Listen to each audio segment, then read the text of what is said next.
యోబు గ్రంథం 21వ అధ్యాయము మొదటి వచనం. అప్పుడు యోబు ఇలాగున ప్రత్యుత్తరమిచ్చెను. 2వ వచనం.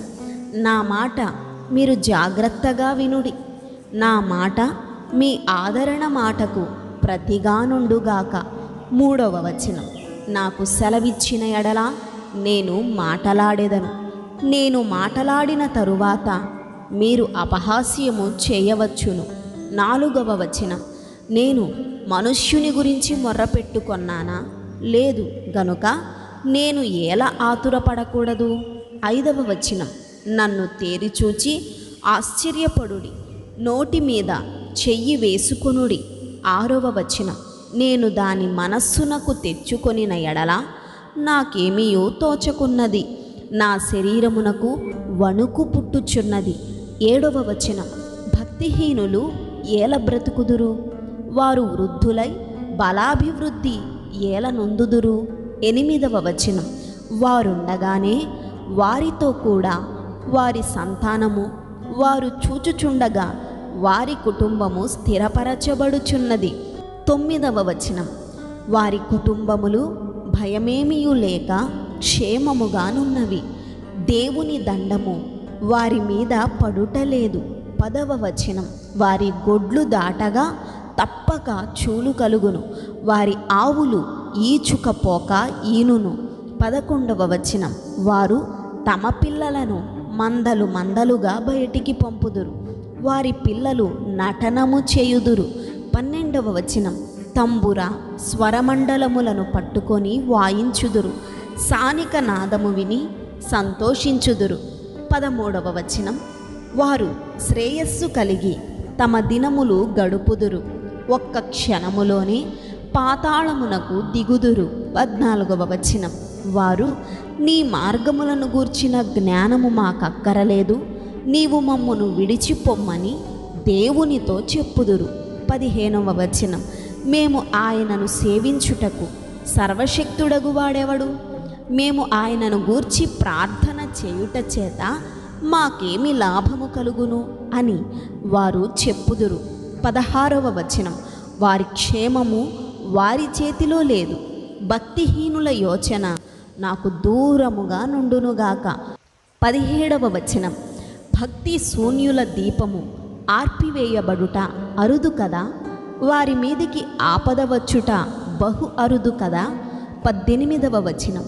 వారు తుఫాను ఎదుట కొట్టుకొని పోవు చెత్తవలెను, గాలి ఎగరగొట్టు పుట్టువలెను ఉండునట్లు ఆయన కోపపడి వారికి వేదనలు నియమించుట అరుదు కదా. 19వ వచనం. వారి పిల్లల మీద మోపుటకై దేవుడు వారి పాపమును దాచిపెట్టునేమో అని మీరు చెప్పుచున్నారు, చేసిన వారు దానిని అనుభవించునట్లు ఆయన వారికే ప్రతిఫలమిచ్చునుగాక. 20వ వచనం.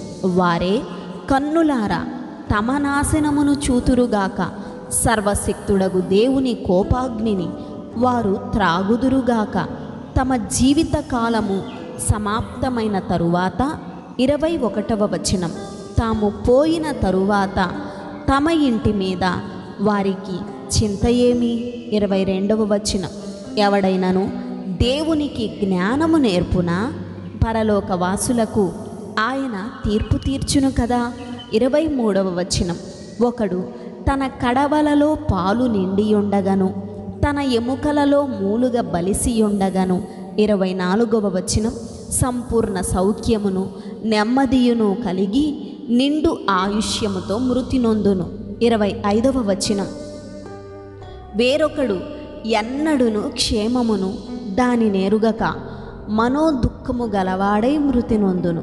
26వ వచనం. వారు సమానముగా మంటిలో పండుకొందురు, పురుగులు వారిద్దరినీ కప్పును. 27వ వచనం.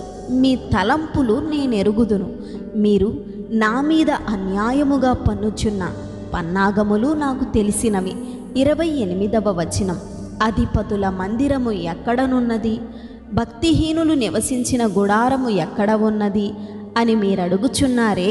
29వ వచనం. దేశమున సంచరించు వారిని మీరడుగలేదా? వారు తెలియజేసిన సంగతులు మీరు గుర్తుపట్టలేదా? 30వ వచనం, అవి ఏవనగా, దుర్జనులు ఆపత్కాలమందు కాపాడబడుదురు, ఉగ్రత దినమందు వారు తోడుకొని పోబడుదురు. 31వ వచనం, వారి ప్రవర్తనను బట్టి వారితో ముఖాముఖిగా మాటలాడగలవాడెవడు? వారు చేసిన దానిని బట్టి వారికి ప్రతీకారము చేయువాడెవడు? 32వ వచనం, వారు సమాధికి తేబడుదురు, సమాధి శ్రద్ధగా కావలి కాయబడును.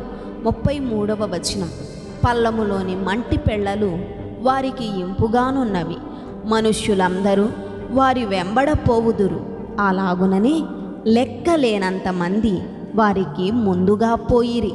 34వ వచనం, మీరు చెప్పు ప్రత్యుత్తరములు నమ్మదగినవి కావు, ఇట్టి నిరర్థకమైన మాటలతో మీరెలాగు నన్ను ఓదార్చజూచెదరు? ఆమేన్.